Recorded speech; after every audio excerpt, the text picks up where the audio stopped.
Welcome to the 499th episode of Shakesyear. Tomorrow is episode 500. That's a little crazy. Anyway, we are working on Henry VI, part 2, and today we get to hear from the Duke of York in this lovely, really long monologue that he has that finishes off Act 3, Scene 1. So, a couple things about the Duke of York, just a little bit of recap of important stuff about him. He feels like he has the correct claim to the throne because he is descendant from the third son of King Edward the Black, I think. Yeah. As opposed to Henry, who's sitting on the throne, who descends from the fourth line. So this third line, including Mortimer, who was jailed and then died earlier in... Did he die in the last play? Anyway, York comes from Mortimer's line, and blah, blah, blah, blah, blah. Henry comes from Gaunt's line, blah, blah, blah, blah, blah. So York thinks that he has the claim on the throne.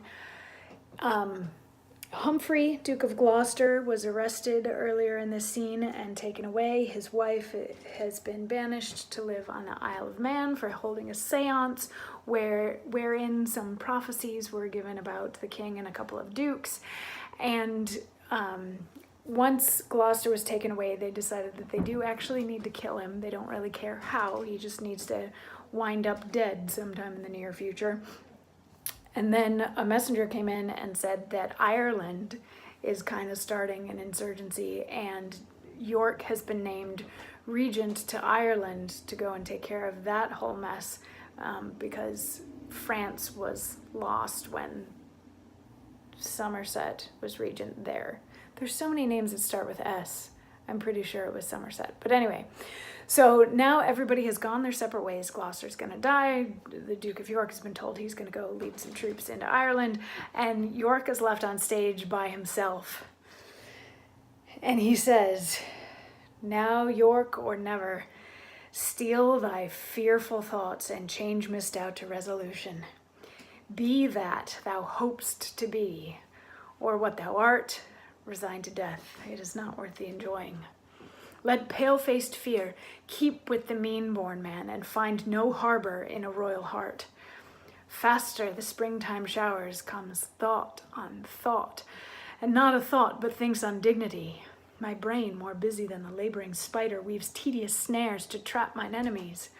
Well, nobles, well, 'tis politically done to send me packing with an host of men. I fear me you but warm the starved snake, who, cherished in your breasts, will sting your hearts. 'Twas men I lacked, and you will give them me. I take it kindly, yet be well assured you put sharp weapons in a madman's hands.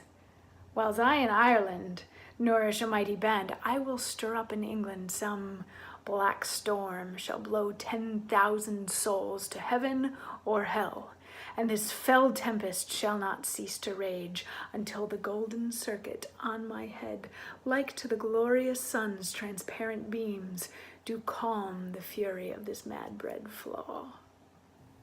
And for a minister of my intent, I have seduced a headstrong Kentishman, John Cade of Ashford, to make commotion as full well he can, under the title of John Mortimer. In Ireland have I seen this stubborn Cade oppose himself against a troop of kerns, and fought so long till that his thighs with darts were almost like a sharp-quilled porpentine.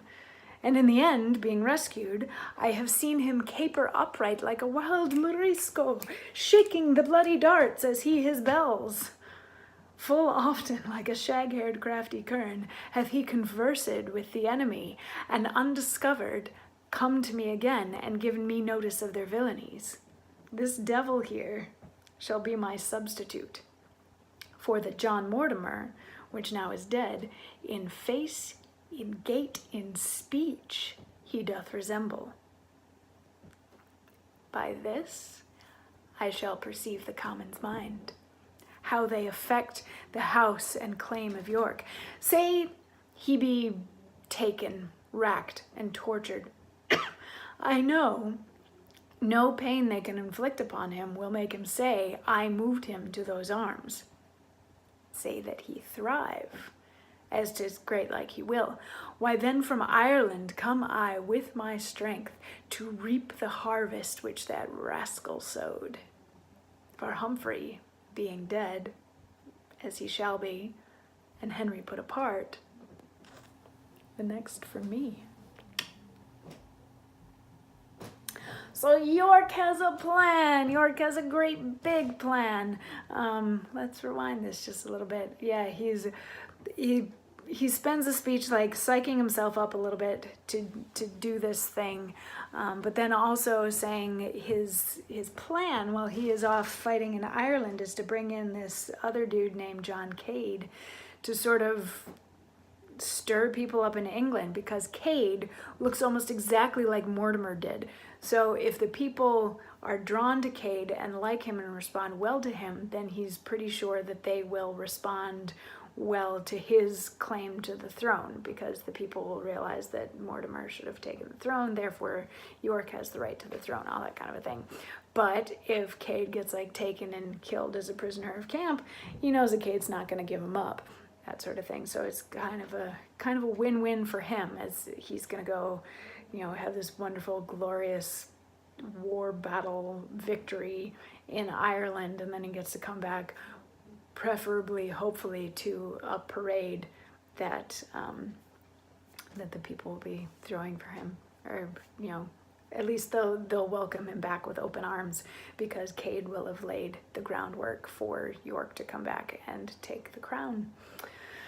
So yeah, things are getting exciting. And tomorrow in episode 500, we get to see where they're gonna go from here. I'll see you tomorrow for that. Mwah.